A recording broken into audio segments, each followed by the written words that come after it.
Shalom jemaat yang terkasih di dalam Tuhan. Selamat pagi semuanya. Kembali kita bertemu di dalam ibadah doa pada hari Sabtu pada pagi ini. Mari kita bersama-sama mau menaikkan sebuah lagu Nun jauh di sana gelap dosa mengurung.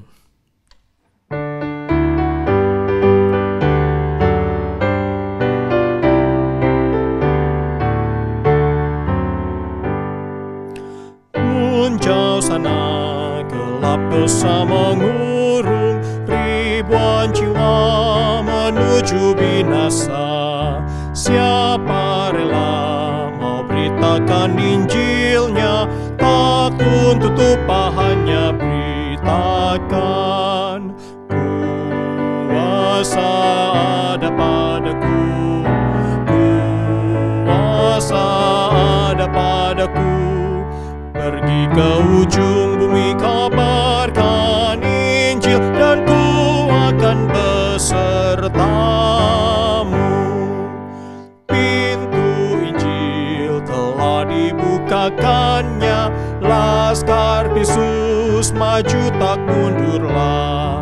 Umat Kristus bersatu di dalamnya, hancurkan belenggu hanya beritakan. Kuasa ada padaku, kuasa ada padaku. Pergi ke ujung bumi, kabarkan Injil, dan ku akan besertamu. Mari kita berdoa. Bapa kami di dalam surga, kami ucap syukur pada pagi hari ini kembali kami boleh datang di hadapan Tuhan di dalam ibadah doa ini. Kami sebentar lagi akan merenungkan kebenaran firman Tuhan. Kami mohon supaya Tuhan buka hati dan pikiran kami.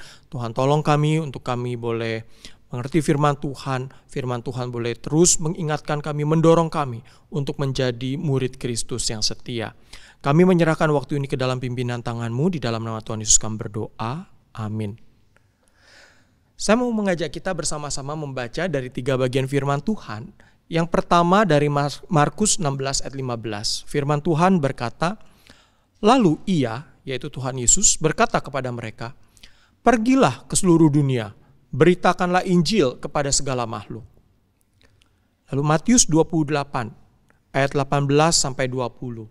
Demikian firman Tuhan.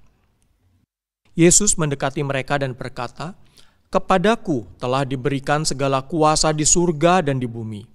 Karena itu pergilah, jadikanlah semua bangsa muridku, dan baptislah mereka dalam nama Bapa dan Anak dan Roh Kudus. Dan ajarkanlah mereka melakukan segala sesuatu yang telah kuperintahkan kepadamu. Dan ketahuilah, aku menyertai kamu senantiasa sampai kepada akhir zaman. Lalu bagian yang ketiga dari Kisah Para Rasul yang pertama, ayat ke-8, firman Tuhan berkata, tetapi kamu akan menerima kuasa kalau Roh Kudus turun ke atas kamu, dan kamu akan menjadi saksiku di Yerusalem dan di seluruh Yudea dan Samaria dan sampai ke ujung bumi. Jemaat, tanpa terasa kita sudah memasuki Sabtu yang terakhir di bulan Februari ini. Dan selama bulan Februari ini adalah bulan misi di gereja kita. Firman Tuhan yang diberitakan kembali mendorong kita, mengingatkan kita untuk menjalankan tugas tanggung jawab kita sebagai murid-murid Kristus yang harus memberitakan Injil. Ditambah lagi ada beberapa event misi yang kita telah ikuti atau akan kita ikuti nanti pada hari Senin. Di antaranya ada temu sapa bidang misi dengan para pengurus bidang dan juga komisi dan pos-pos PI. Lalu juga ada sharing misi dan juga pembinaan, lalu praktek bagaimana kita bisa memberitakan Injil. Lalu di dalam persekutuan komisi pria pada hari Jumat kemarin juga berbicara tentang tema misi. Dan ada event yang lain lagi juga hari Senin nanti kita bersama-sama juga akan mengikuti satu acara misi pada hari Senin malam. Nah, diharapkan melalui event-event, melalui perenungan firman Tuhan, ini semua boleh mendorong kita untuk kita tetap setia memberitakan Injil dimanapun kita berada. Nah, kembali kepada ayat firman Tuhan yang tadi kita sudah baca bersama-sama. Nah, ayat-ayat tersebut mengingatkan kita kembali akan tanggung jawab kita memberitakan Injil kepada orang-orang yang belum mengenal Tuhan. Dan dari ketiga ayat tersebut saya mau mengajak kita melihat dua hal. Yang pertama, kita melihat di sana ada perintah. Perintah itu adalah perintah untuk pergi ke seluruh dunia untuk memberitakan Injil. Pemberitaan Injil tentulah bukan sebatas untuk membuat supaya orang itu menjadi Kristen atau lebih dikenal dengan istilah kristenisasi. Tetapi pemberitaan Injil sesungguhnya lebih daripada sekedar membuat orang itu menjadi Kristen. Pemberitaan Injil sesungguhnya mau membawa orang untuk menjadi murid Kristus, menjadi pengikut Kristus. Itu sebabnya Tuhan Yesus mengatakan, ajarlah mereka. Ya, ajarlah mereka melakukan segala sesuatu yang telah kuperintahkan kepadamu. Jadi melalui pemberitaan Injil, Tuhan mau supaya ada banyak orang menjadi murid Kristus. Kita tahu sejak kejatuhan manusia ke dalam dosa, manusia hidup terus melawan kehendak Tuhan. Manusia menjadi orang seterunya Tuhan. Manusia hidup hanya untuk memuaskan nafsu kedagingannya saja. Bahkan di dalam kehidupan keagamaannya pun, tanpa sadar manusia akhirnya memperalat Tuhan untuk memenuhi segala keinginannya. Tuhan ataupun dewa yang dianggap bisa memberikan lebih banyak keuntungan, maka dialah yang akan diikuti. Bahkan mungkin bisa lebih daripada satu. Ikut dewa yang ini, ikut sesembahan yang itu. Siapapun yang bisa memberikan banyak keuntungan, maka semua disembah, semua diikuti. Nah, sebenarnya tanpa sadar, ketika kita melakukan tindakan seperti itu, sesungguhnya kita sedang memperalat oknum yang kita sembah itu. Satu sisi kita menyembah, tetapi di sisi lain sesungguhnya kita sedang memperalat. Karena tujuan kita menyembah oknum-oknum itu adalah supaya mereka memberikan apa yang kita inginkan. Nah, Paulus di dalam suratnya kepada jemaat di Roma mengatakan bahwa manusia itu di dalam kebodohannya justru menjadikan ciptaan sebagai objek untuk disembah dan menolak untuk tunduk kepada Tuhan Sang Pencipta itu. Nah, tentu saja kondisi ini adalah kondisi yang bertentangan dengan maksud, dengan rencana Tuhan ketika Ia menciptakan manusia untuk pertama kalinya. Ketika Tuhan menciptakan manusia, Ia mau supaya manusia bisa menjadi rekan kerjanya, bisa menjadi dutanya di dalam dunia ini, bisa menjadi hambanya yang melayani Dia, yang menyatakan kemuliaan Tuhan di tengah-tengah ciptaan yang ada di dunia ini. Kondisi tersebut akhirnya membawa manusia kepada binasaan. Kondisi yaitu di mana manusia tidak lagi hidup seturut dengan apa yang Tuhan rencanakan, apa yang Tuhan mau. Kondisi di mana manusia hidup hanya untuk memenuhi nafsu kedagingannya, hanya untuk memenuhi apa yang ia inginkan, bahkan memperalat Tuhan untuk memenuhi apa yang diinginkannya. Kondisi ini menghantar manusia pada kebinasaan. Nah, ketika berbicara tentang penginjilan, berarti kita kan sedang memberitakan tentang Kristus. Kenapa kita memberitakan Kristus? Karena Kristus adalah satu-satunya manusia yang sanggup untuk menaklukkan kehendak dirinya di bawah kehendak Bapanya. Betul, Dia adalah Tuhan yang sejati, tetapi jangan lupa bahwa Dia juga adalah manusia yang sejati, yang Ia sendiri pun memiliki kehendak, memiliki perasaannya sendiri. Kalau kita kembali mengingat peristiwa di Taman Getsemani ketika Dia bergumul, di sanalah kita menyaksikan bagaimana dia menaklukkan kehendaknya di bawah kehendak Bapa. Dia adalah satu-satunya manusia yang pernah ada di dalam sejarah di dalam dunia ini yang sanggup menaklukkan kehendak dirinya di bawah kehendak Bapa. Bahkan penaklukan itu sampai berujung pada kematiannya di kayu salib. Maka ketika manusia mendengar dan menerima berita Injil, kehidupannya seharusnya diubah 180 derajat. Dari yang tadinya adalah penentangnya Tuhan menjadi pelayannya Tuhan yang mau taat sebagaimana yang telah diteladankan oleh Tuhan Yesus. Maka ketika kita berbicara tentang perintah untuk memberitakan Injil, sesungguhnya itu adalah perintah untuk membawa orang-orang menjadi murid Kristus, membawa orang-orang untuk menjadi pengikut Kristus, hidup meneladani Kristus. Sehingga mereka mengalami perubahan hidup yang luar biasa.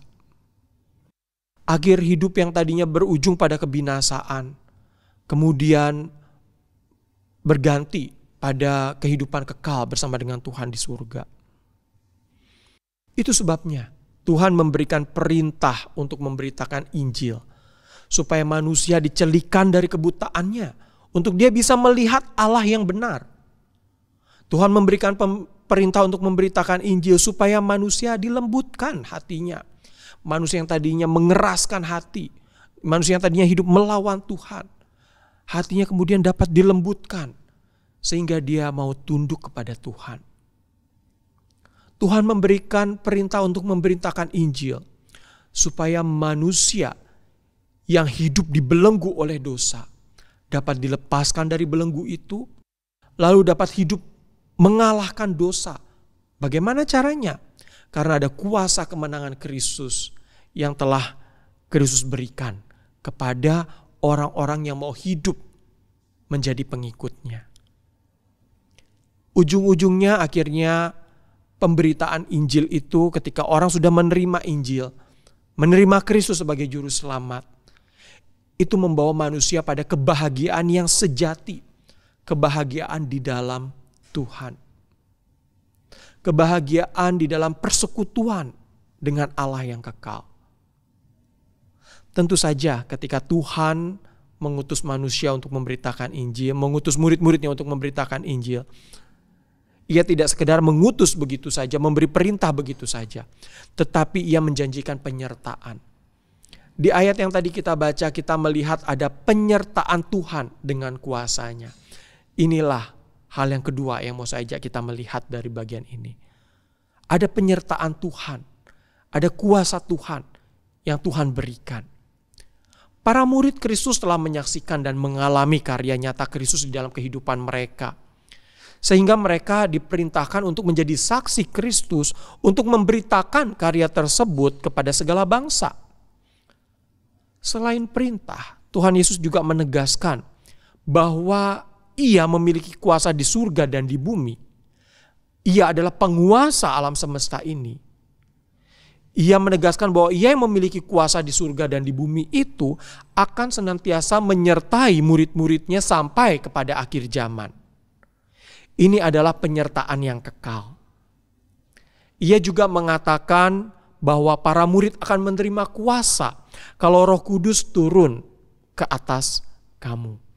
Ini adalah janji penyertaan yang luar biasa yang Tuhan berikan kepada para murid-Nya, termasuk gerejanya saat ini, supaya gerejanya dapat bersaksi tentang Dia.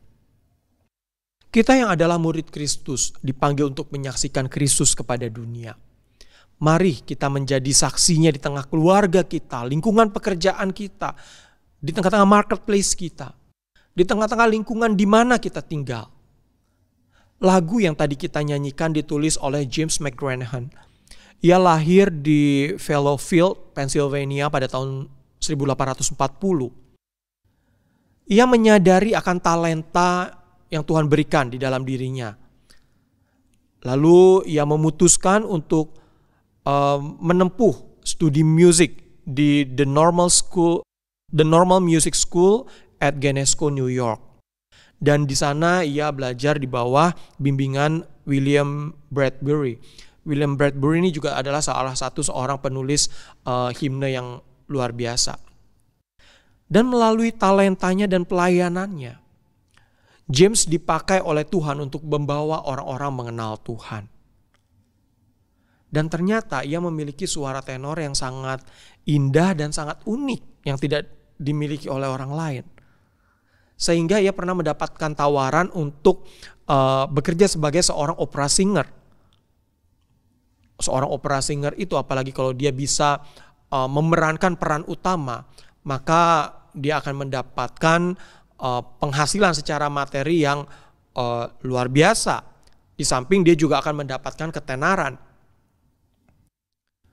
Tetapi di dalam pergumulannya ada seorang juga temannya yang juga sama-sama seorang penulis him yang bernama Philip Bliss. Kita mengetahui salah satu him yang ditulis oleh Philip Bliss, musiknya yaitu lagu Nyamanlah Jiwaku. Nah, Philip Bliss ini menyarankan supaya James tetap menjalani panggilannya sebagai seorang pelayan Tuhan, sebagai seorang hamba Tuhan yang melayani secara khusus di dalam pelayanan musik. Dan ia pun tetap setia menjalankan panggilannya sebagai seorang pelayan Tuhan. Dan ia dipakai oleh Tuhan dengan luar biasa. Dia melayani di banyak KKR pada zamannya. Pada zaman itu ada tokoh-tokoh terkenal seperti Ira Sengki. Nah, itu adalah tokoh-tokoh terkenal pada zaman itu. Dan seiring dengan bertambah usianya, di tengah-tengah kondisi fisiknya yang melemah, ia justru dipakai oleh Tuhan untuk menulis lebih banyak lagi lagu-lagu him yang luar biasa, yang kemudian dipakai menjadi berkat bagi banyak gereja. Salah satunya lagu yang tadi kita nyanyikan bersama-sama. Lagu itu mengajak kita melihat ada begitu banyak orang yang hidup di dalam kegelapan, dan kita dipanggil untuk menjadi saksi Kristus, memberitakan Injil kepada mereka. Mari saya mengajak kita bersama-sama kembali menyanyikan lagu tadi. Kita nyanyikan baitnya yang ketiga.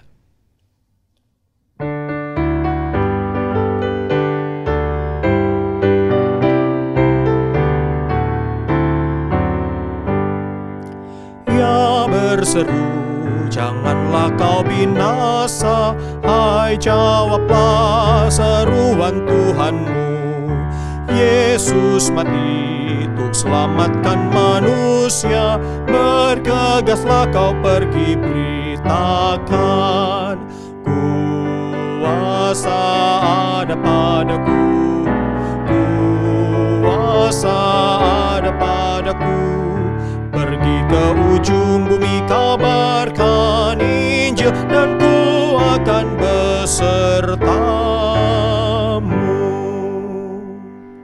Satu pujian yang sangat indah. Di akhir lagu ini dikatakan, ada kuasa padaku. Pergi ke ujung bumi, kabarkan Injil, dan aku akan besertamu. Mari kita berdoa. Terima kasih ya Tuhan untuk waktu di mana kami boleh merenungkan firman Tuhan. Kami diingatkan kembali akan perintah yang sudah Tuhan berikan. Sekaligus kami diingatkan kembali akan janji penyertaan Tuhan dari Allah, Sang Pencipta langit dan bumi. Allah yang memiliki kuasa di surga dan di bumi.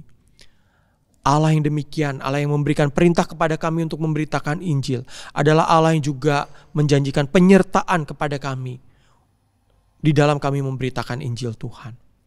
Terima kasih karena kami memiliki Allah yang seperti Engkau yang tidak pernah meninggalkan kami sendiri. Sebentar lagi kami akan menaikkan doa-doa syafaat kami.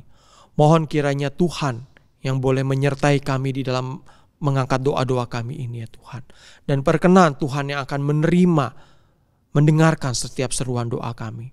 Di dalam nama Tuhan Yesus kami berdoa. Amin. Jemaat, ada pokok-pokok doa yang akan kita doakan bersama-sama. Mari ambil waktu untuk kita mendoakannya. Selamat berakhir pekan, Tuhan Yesus memberkati.